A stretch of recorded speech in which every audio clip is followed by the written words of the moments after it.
I failed to record that, so sorry. So going back, so your pelvic cavity contains several important visceral organs bounded by bones and ligaments and delineated by several muscular structures, and you should know the difference between your pelvic outlet and your pelvic inlet. So let's take a look at your bony pelvis. The bony pelvis actually is composed of several bones, including your innominate bone, which is comprised of your ilium, ischium, and your pubis. At the posterior portion, you also have your sacrum and your coccyx, which are actually part of your vertebral structure, but they also form part of your bony pelvis. Anteriorly, the bony pelvis is joined by your pubic symphysis and by the sacroiliac joint at the posterior region or portion. So this is your bony pelvis. So you will notice here that anteriorly you have your pubic symphysis, and of course you have your innominate bones here, and at the posterior region of your bony pelvis you find your sacrum and your coccyx forming the posterior border of your pelvis, and of course the sacroiliac joint joining the other bony structures to the sacrum and the coccyx. So you have your pubic crest, your pictum pubis, and of course your arcuate line, which forms a boundary between the upper pelvis and the lower pelvis. So if you take a look at the pelvic inlet here, so below this is your true pelvis, above that is your false pelvis. You will notice that it follows along the line of your arcuate line, and of course the shape of this pelvic inlet determines whether or not it will be easy, for example, for a female to give birth. And there's a difference between the female pelvis and the male pelvis in terms of the shape, because if you notice, for the female pelvis you have a more circular inlet. On the other hand, for the male pelvis you have somewhat a heart-shaped pelvic inlet due to the prominence of your ischial spines here, and of course you also have a prominent projecting promontory near your coccyx, and of course near your sacrum, which narrows down the space for the fetus or for the baby to go through during childbirth. So if you have a female whose pelvis resembles that of a male pelvis, you would know for a fact that she would have difficulty giving birth. So most females have this kind of circular pelvic inlet to facilitate childbirth.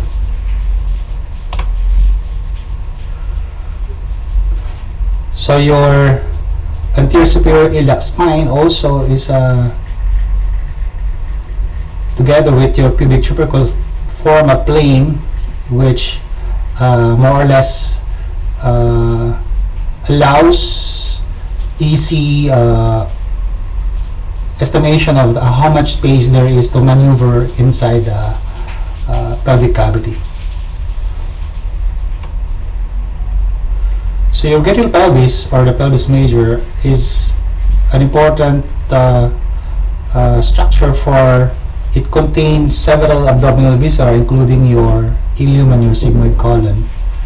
It is bounded by your abdominal wall anteriorly and by the iliac fossa posterior laterally, and by the L5 to S1 vertebrae posteriorly. It is also known as your false pelvis. Your lesser pelvis, or your pelvis minor, more or less also has several pelvic viscera, including your urinary bladder and your reproductive organs such as your uterus and your ovaries. It is bounded by the pelvic surfaces of the hip bones, sacrum, and the coccyx. It is limited inferiorly by the musculofascial pelvic membrane. It's also known as your true pelvis. So let's take a look at the pelvic walls and floors. Anteriorly, the anterior pelvic wall is formed primarily by the bodies and rami of the pubic bones and by the pubic symphysis. Laterally, the walls are formed by the hip bones and the obturator internus muscles, so the origin of which is your proximal surface of the iliomeniscum and obturator membrane, and its insertion is the greater trochanter of the femur. So this is your anterior pelvic wall.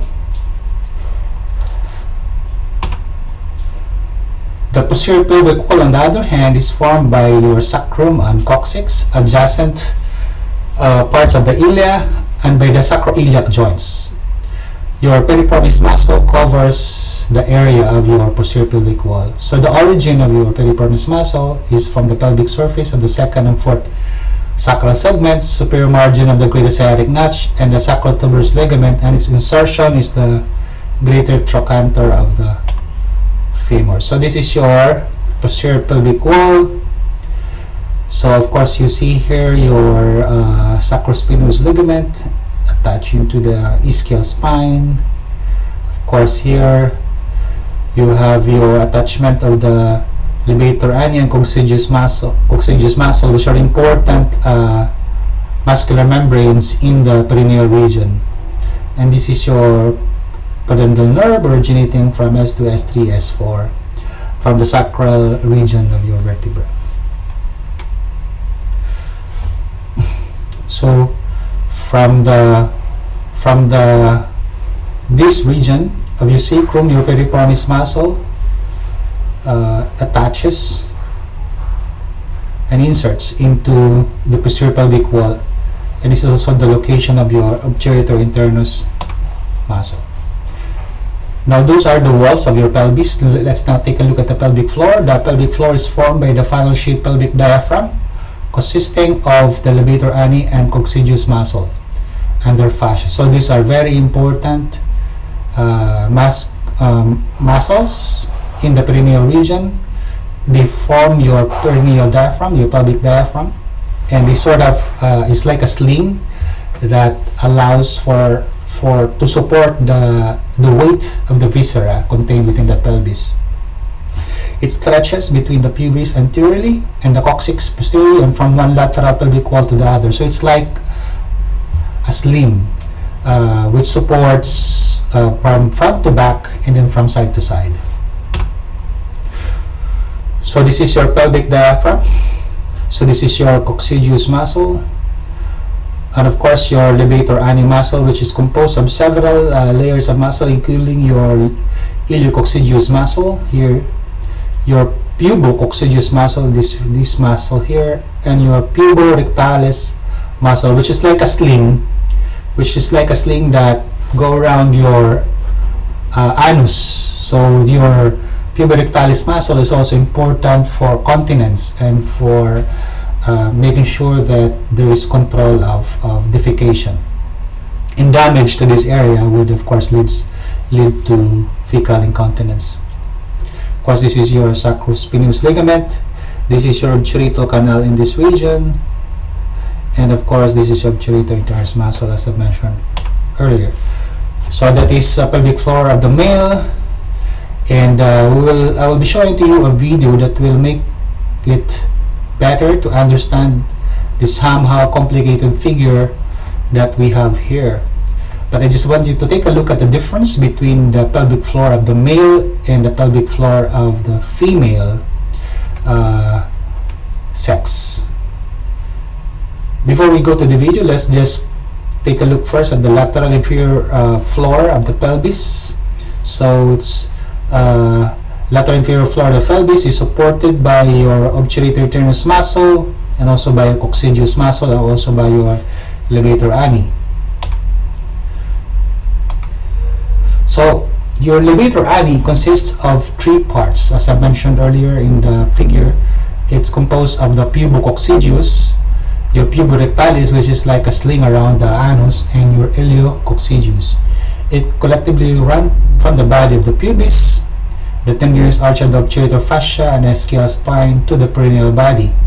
The coccyx the anococcygeal ligament, and the walls of the prostate or vagina, the rectum, and the anal canal. It is innervated by the nerve to levator ani from S4 and the inferior anal rectal nerve from S2 to S4 and the coccygeal plexus. It helps to support the pelvic viscera. Acting together, they raise the pelvic floor and assist the abdominal muscles in forced expiration activity. So if you have problems of your levator ani muscle, of course, you would have difficulty supporting the pelvic viscera and the structures contained within the pelvic cavity. Okay. So before we go to the other areas, let me show to you a short video of the male perineal structures, particularly your vas deferens, your male urethra, and the ejaculatory duct. And this has the advantage of using a live, using a cadaver for explaining the different structures contained within the male perineum.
Also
line. It crosses the ureter close to the base of the bladder, and then it joins with the duct of the seminal vesicle to form the ejaculatory duct opening into the prostate. As I press on the seminal vesicle and the prostate, you can perhaps see little fluid oozing out of the urethra.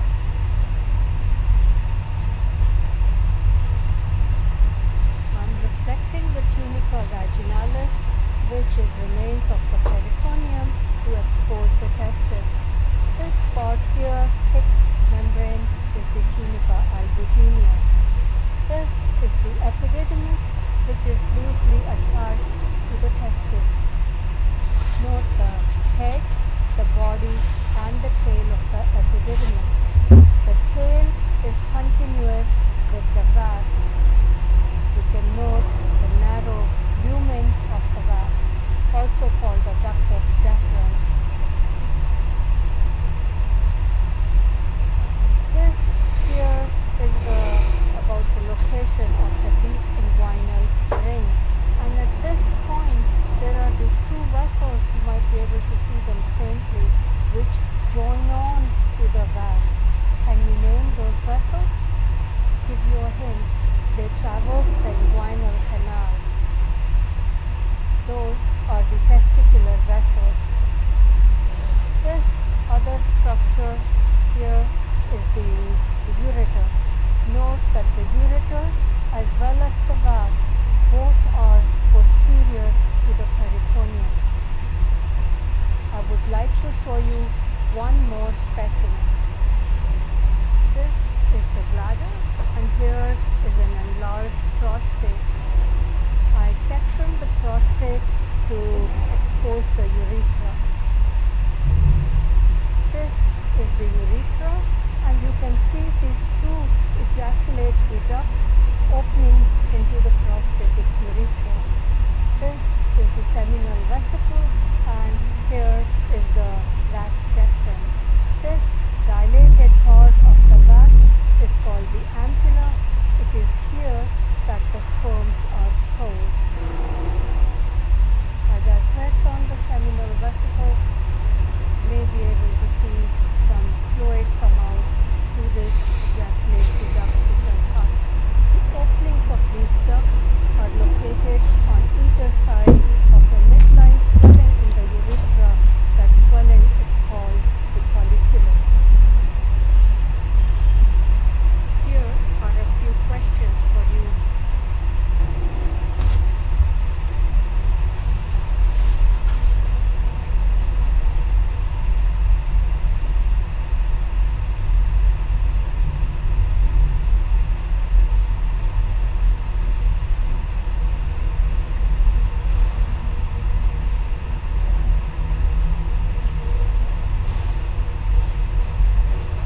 Okay, so that's your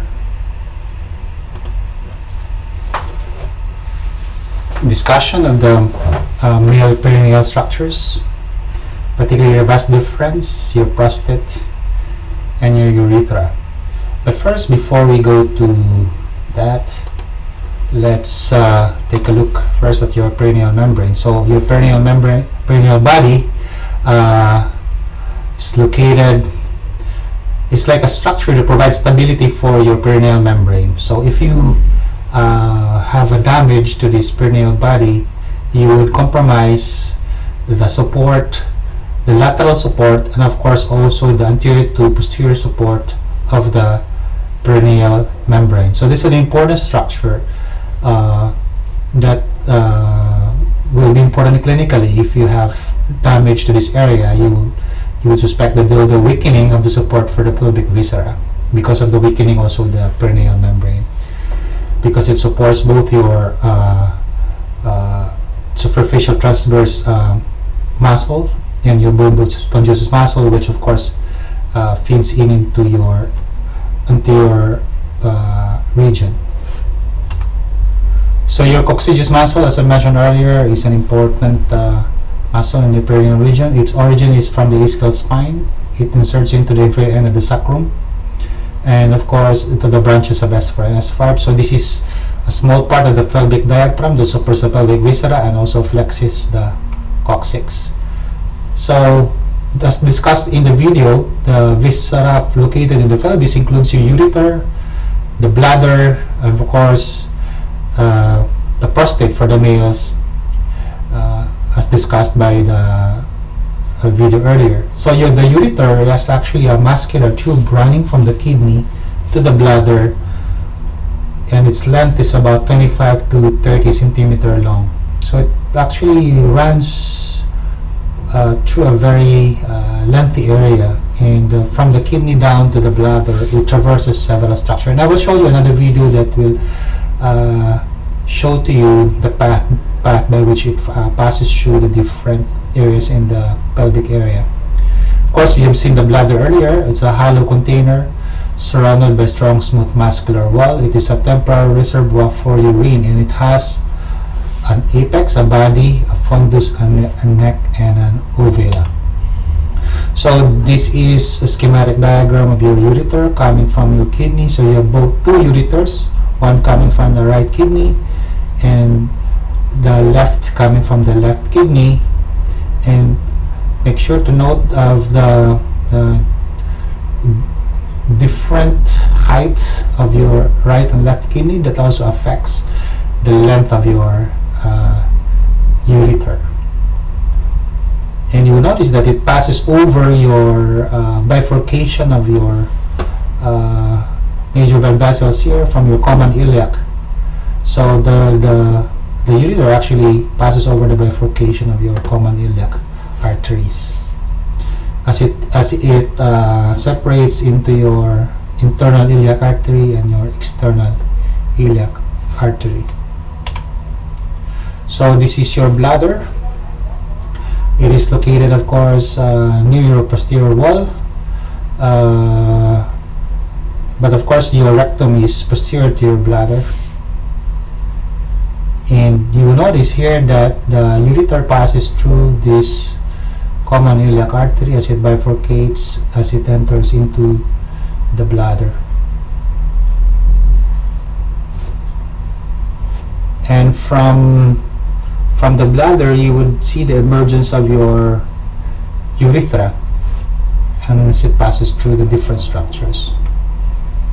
So these are the different surfaces of your bladder. You have your superior surface in this area, and of course you have your inferolateral surface, and you know that your two ureters enters through the lateral sides, posterior lateral sides of your bladder, in which actually forms the base, one of the areas of the base of your bladder.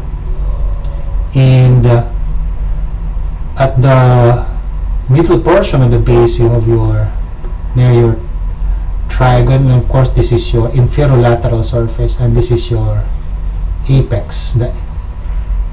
You will notice also here that there's a suspensory ligament, which is your median umbilical ligament, which attaches your bladder to the pelvic wall also. So inferiorly you have your urethra coming out of your bladder. So this is your trigon, which is inside the base area of your bladder, and this is your internal ureteral office. And you will notice that your bladder actually has a corrugated surface due to the characteristic of its muscular wall, which allows it to have mass contractions as opposed to a peristaltic contraction of your gastrointestinal tract. So this is the internal ureteral orifice, which your urine gets out of the bladder.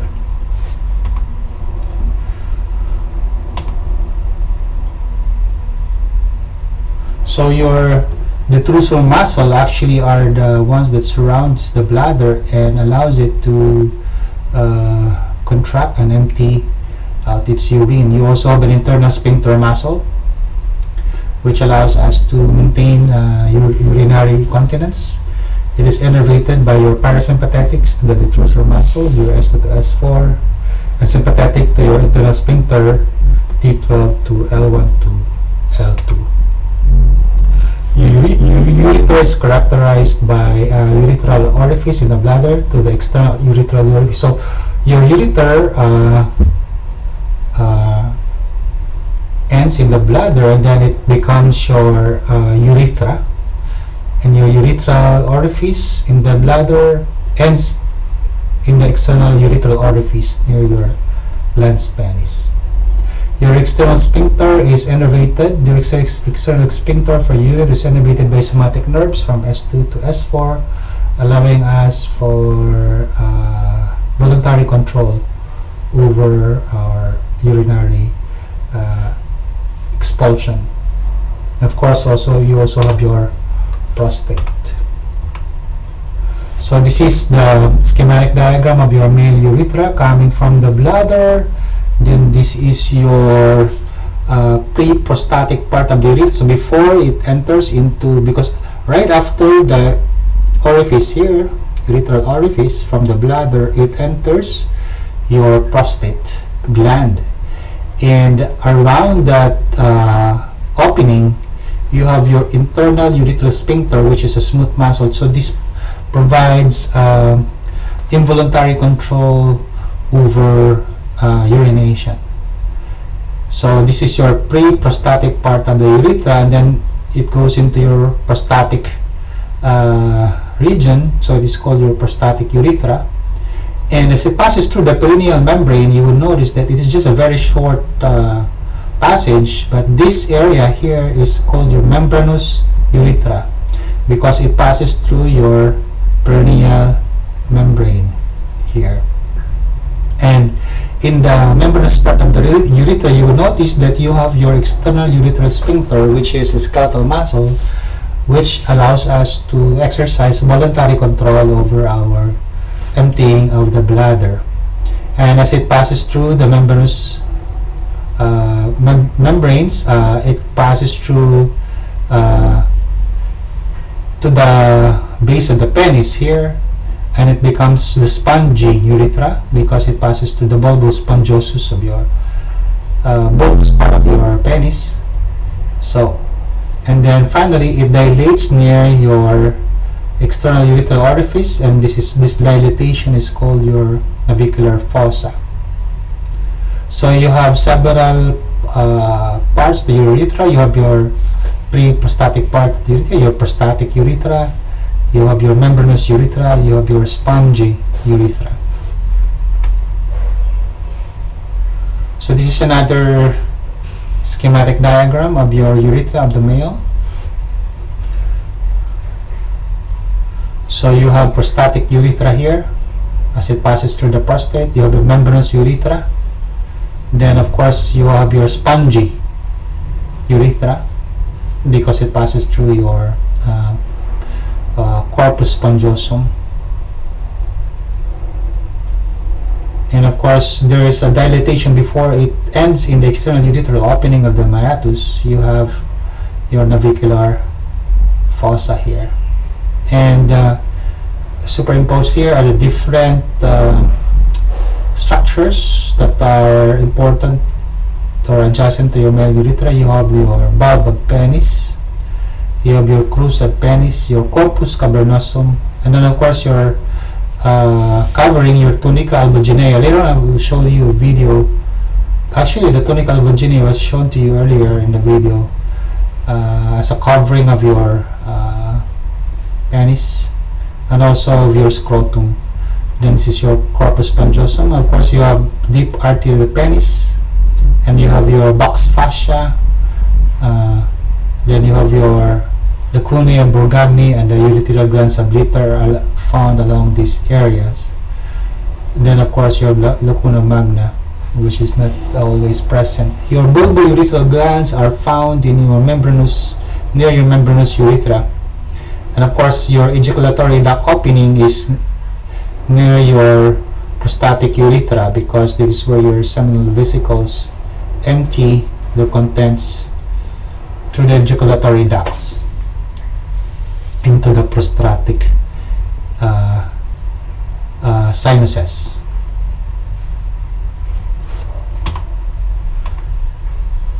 Alright. So your rectum holds also a structure in your near your perineal membranes. You have your it is also adjacent to your sigmoid colon, which allows it to be continuous with your anus.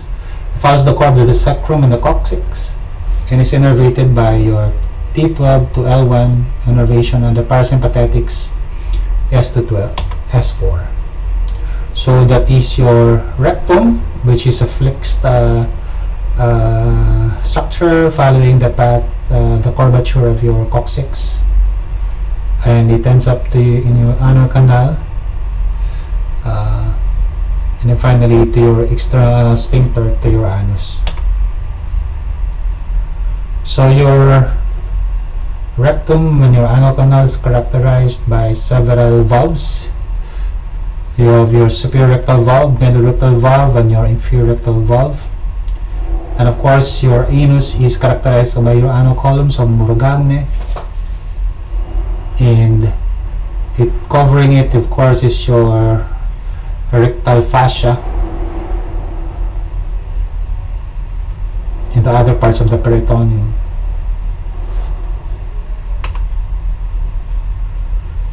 So your perineum generally lies inferior to the pelvic outlet, so it's below your pelvic outlet and is separated from the pelvic cavity by the pelvic diaphragm, which is comprised of your levator ani muscle and coccygeus muscle. It's bounded anteriorly by your pubic symphysis and inferiorly by inferior pubic rami and scale ramus anteriorly.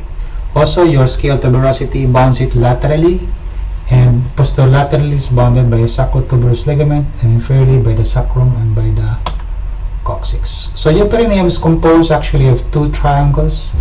You have your anal triangle, which is in the posterior part, which contains the anus and urogenital triangle, which is in the anterior part of the perineum, contains the root of the scrotum and penis in the males, or the external genitalia in the females. So the perineal membrane touches between the two sides of the pubic arch and covers the anterior part of the outlet. As I mentioned earlier, the perineal body is an important structure in the perineum. It is an irregular fibromuscular mass located between the anal canal and the perineal membrane. So this is the perineum of the male. You have your, in the anterior region, you have your urogenital triangle. In the posterior region, you have your anal triangle. So boundaries will include your ischial tuberosity on the lateral side. On the anterior side, you'll be pubic symphysis, and on the posterior side, you have your tip of the coccyx. So take note of the important role of your perineal body to provide stability in the perineum. So this once more illustrate to you the location of your perineal membrane, and this discontinuity here that allows for passage of certain structures, including your urethra in this region. So that's a male perineum. So now let's take a look at the perineum. The male in the urogenital triangle, you would notice that it contains the bulb with the penis, and of course you have here your roots of the penis. So this is the roots of the external genitalia, and this is your urethral orifice. And in the anal triangle, you will find your anal aperture, supported of course by your levator ani muscle and your coccygeus muscle. So this is your sacrotuberous ligament, which provides the lateral boundaries for your anal triangle, and of course the perineal membrane covering the urogenital triangle. So your perineum is composed of several muscle groups, including your bulbus spongiosus, whose origin comes from the central tendon of the perineum, and also from the bulb of the penis and its insertion in the dorsum of the clitoris among the females, in the urogenital diaphragm, the root of penis among males. So for females, it compressed the vagina orifice or compressed the urethra. Innervation innervation is from the perineal nerve and pudendal nerve. Your ischiocavernous muscle originates from the ramus of ischium, and its insertion is near the pubic symphysis and maintains erection of the penis or clitoris. So, alright.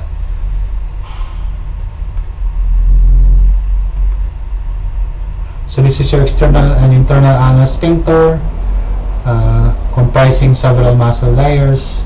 So here you have your levator ani muscle, comprising your iliococcygeus and your pubirectalis, which forms a sling around the rectoanal region, allowing for continence, fecal continence. And of course, your internal anal sphincter in this inferior portion of the muscle layer covering your rectum provides involuntary control over defecation. And of course, below that you have your external anal sphincter, comprising your deep, superficial, and subcutaneous skeletal muscles, which provides voluntary control over the anal opening, allowing us fecal continence. So your superficial transverse perineal muscle originates from your scale tuberosity, inserts in the perineal body. It acts to support the perineal body. It is innervated by your pudendal nerve. Your external urethral sphincter, on the other hand, originates from the ischial tuberosity, inserts in the surrounding urethra. It acts to compress the urethra to maintain urine continence. It's innervated by your pudendal nerve S2 to S4. Your superficial transverse perineal muscle is illustrated in this figure. So these are the different structures of your female perineum. We won't go to that anymore. This is the superficial transverse perineal muscle in your male. So it's located in this region. Provides a delineation from your urogenital triangle, from the anal triangle, and provides stability also to your urogenital diaphragm. So here you will see different layers covering your perineum of the external genitalia of the male. You have in the penis, you have your superficial dartos fascia of the penis. Then below that, you have the deep or box fascia of the penis. Then of course, your bulbus spongiosus muscle and your sciocavernous muscle covering the crux of the penis, and this is your perineal membrane. In the superficial inguinal ring, you will notice the covering of your external spermatic fascia, which invests the spermatic cord that passes through your superficial inguinal ring. So this is the inguinal Poppard's ligament. So this here is the membranous layer of the subcutaneous tissue of the perineum, or collis fascia, and your investing fascia is found here that covers the superficial perineal space. And of course, this is your ischial tuberosity. So your deep transverse perineal muscle originates from the medial aspect of the ischial ramus. It inserts into the pineal body, and it acts to stabilize the position of the perineal body, and it's innervated by your pudendal nerve S2 to S4. So your deep transverse perineal muscle is here, provides support and stability for your perineal membrane. That's for the female. And once more, this is an illustration of your deep transverse perineal muscle. And to summarize all of these structures, allow me to show to you another video that will illustrate the points that we have mentioned earlier.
Okay, so that's your summary for your male perineum.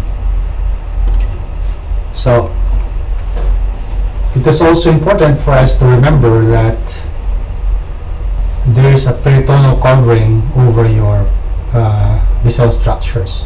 So your peritoneum actually is covering your visceral pelvic structures are continuous with the peritoneum of the abdomen. So it drapes over the pelvic viscera in the midline to form several pouches. As we mentioned earlier, you have your rectovesical pouch, you have your cave of rectus, which was mentioned in the video. You also find several folds between the viscera and the pelvic walls. So these pouches actually protect the viscera from the rectum, and also protects or helps eliminate or stop the spread of certain cancer or malignancy from different parts of the body. So that is your female peritoneum. So here is your male peritoneum.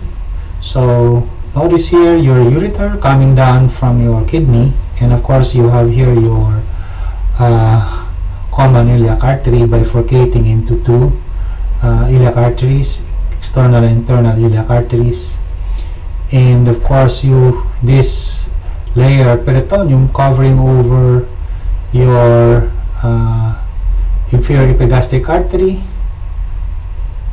and of course this creates spaces and folds like this one. You have your lateral umbilical fold, you have your rectovesical fold, because this is between the rectum here and your bladder here. Of course you have your median umbilical fold because it folds over your median umbilical ligament. Of course you have also your medial umbilical fold because it folds over the medial umbilical ligament, which connects this to the bladder, and this is your process. So this is your rectovesical pouch in this area, which is a very important, easily accessible area that allows you to clinically locate for certain problems located along this region of the peritoneum. So this is the rectum of the male, and in situ, so coming from the sigmoid colon, attached to the sigmoid mesocolon, you have your rectosigmoid junction, then you have finally your rectum here. So you have your peritoneal reflection here, and this is your prostate, and this is your urinary bladder here. Of course you have your scrotum and your penis here. This is a male specimen. So just take note also of the different blood supplies that supply different pelvic organ of the body, and make sure to know what are the blood supply and that goes to the rectum, what goes to the anus, what are the blood supply of the bladder, and different parts of the pelvic viscera that was discussed in this lecture. So I have discussed in summary some of the structures that you see in the pelvic cavity, particularly focusing on the perineal region. I hope that you will review these concepts as you read your book, and review again the case that I've given you with regards the clinical case involving the perineal region. And at around 5 o'clock this afternoon, or earlier if you want, I can open the quiz, the 10-item quiz that will serve as your attendance for this activity, and it will also serve as your points for participation in this lecture. I will upload a copy of this live stream to YouTube, and tomorrow at around 3 o'clock I will do another live stream video for the head and neck, and on Friday at 3 o'clock I will also to do another live stream video for the back region. And even for those of you who have classes or who cannot attend or cannot watch this live, you can access the links that I will put in the UP Manila website, our virtual learning environment. Go to the course on lectures on final examinations for MD17, and you will see the links there for both the video and for the quizzes. That 10-item quiz for each topic, which you have until 12 o'clock midnight of the day when the lecture was put online to finish. And I will just take questions from the quizzes that I gave to you as part of the final examinations questions that will be given during your final exams week. Good luck, and thank you very much for tuning in.